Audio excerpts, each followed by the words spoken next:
A ver, pensemos en los Muisca. Casi de inmediato la mente se nos va a una leyenda, ¿no? El Dorado. Pero la verdad es que detrás de ese mito de oro se esconde una civilización, wow, compleja, poderosa y de verdad fascinante. Así que hoy vamos a hacer justo eso, explorar la historia real de los Muisca, esa cultura que dominó los Andes de Colombia muchísimo antes de la llegada de los europeos. Imaginen la escena. Estas fueron las palabras, llenas de asombro, de los conquistadores españoles cuando vieron por primera vez la sabana de Bogotá. Y es que lo que encontraron no era para nada una tierra vacía. Era un paisaje lleno de aldeas muiscas, con palacios rodeados por cercas que a ellos les recordaban a las ciudadelas árabes de su tierra, una primera impresión de orden, de poder. Bueno, vamos a sumergirnos ahora en el corazón geográfico del mundo muisca, porque este no era un paisaje cualquiera, ¿eh? Este era el escenario de poder de una de las civilizaciones más importantes de Sudamérica, las altas planicies de los Andes colombianos. Miren, este no era un territorio cualquiera. El altiplano cundiboyacense era un lugar que hervía de gente, vibrante y densamente poblado.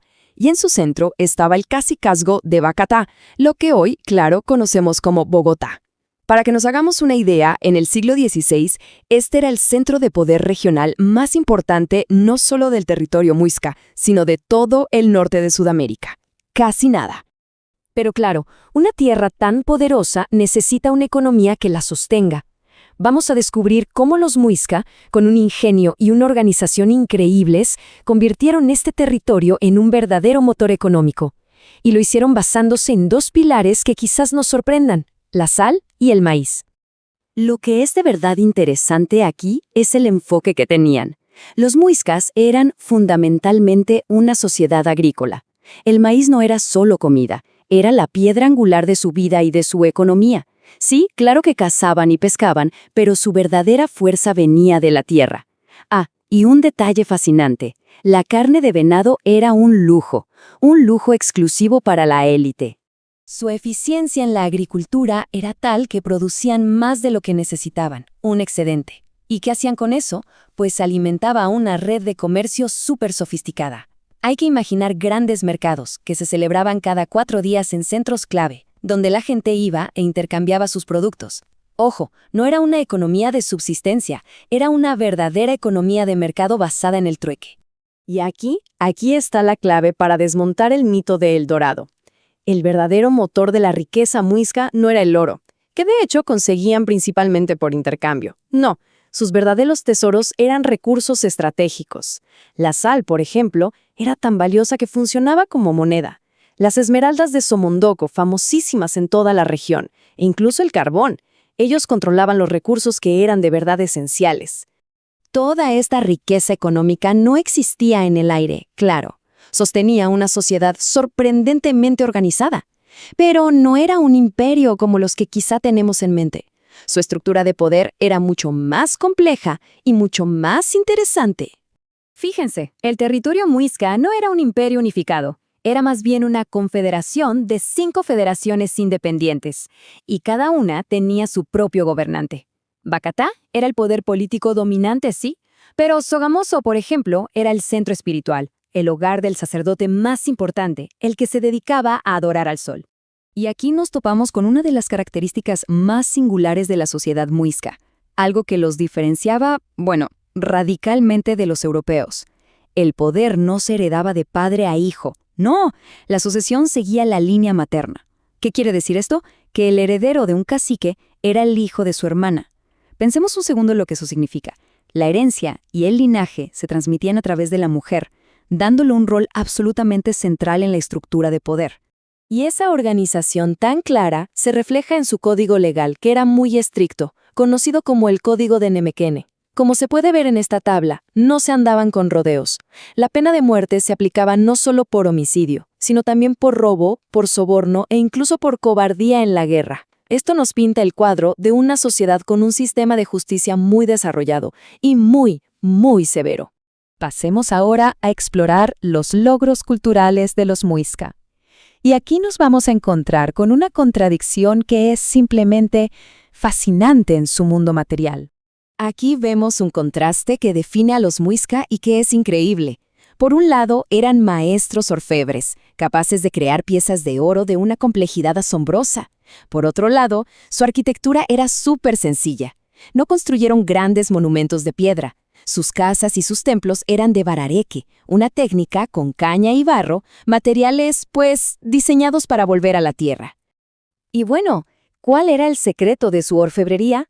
En gran parte, esta aleación, la tumbaga. Al mezclar oro con cobre, no solo le cambiaban el color, sino que hacían que el metal fuera mucho más fácil de trabajar. Esta innovación técnica fue la que les permitió crear esas figuras votivas tan delicadas y detalladas, los famosos tunjos que depositaban como ofrendas sagradas. Y con eso ascendemos ahora a la cima del mundo muisca, su cosmología, sus prácticas religiosas. Aquí es donde el oro finalmente adquiere su verdadero significado. Su panteón estaba poblado por dioses que representaban las fuerzas de la naturaleza, las más fundamentales. Chiminichagua era como la energía creadora original, el Big Bang. De él nacieron el sol, Xue, y la luna, Chia. Y luego estaban figuras como Bachue, la madre de todos, la madre primordial, y Bochica, el gran maestro que les trajo la civilización. Esto conecta directamente con su arquitectura tan sencilla. ¿Se dan cuenta? Para los muisca, lo sagrado no estaba en un edificio hecho por humanos, sino en la naturaleza misma. Las lagunas, en particular, eran lugares de un poder inmenso. Las consideraban portales para comunicarse con los dioses. Allí era donde realizaban sus ceremonias más importantes. Y así, con esto en mente, llegamos al origen de la leyenda. El Dorado no era una ciudad de oro, era una ceremonia, un ritual de posesión para el nuevo cacique de Guatavita. Imagínenlo. Su cuerpo cubierto en polvo de oro, brillando como el sol, mientras navegaban una balsa para arrojar ofrendas a la laguna.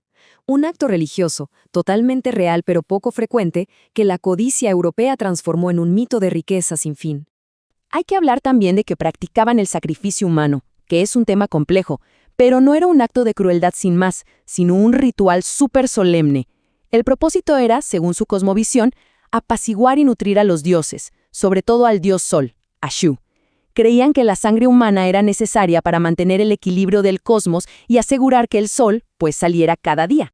Y para ir cerrando, debemos entender a la civilización muisca no como una foto fija del pasado, sino como lo que fue, una sociedad dinámica en pleno desarrollo que fue interrumpida para siempre. Entonces, si nos tenemos que quedar con una idea clave, es esta. Los conquistadores no se toparon con una cultura estancada, congelada en el tiempo. Para nada. Lo que encontraron fue una sociedad vibrante, a toda marcha, con una economía súper sofisticada, un gobierno bien organizado, un sistema de leyes complejo. Estaban, literal, en pleno proceso de consolidación, a un pasito de convertirse en algo todavía más grande. Y esto nos deja con una pregunta final, una para reflexionar. Más allá del oro y de las leyendas, su verdadero legado es el de un potencial extraordinario, ¿no creen? Si su camino no se hubiera cruzado con el de Europa, ¿cómo sería el altiplano hoy? ¿Qué maravillas, no de piedra, sino de organización y cultura, nos habrían dejado? Es algo en lo que sin duda vale la pena pensar.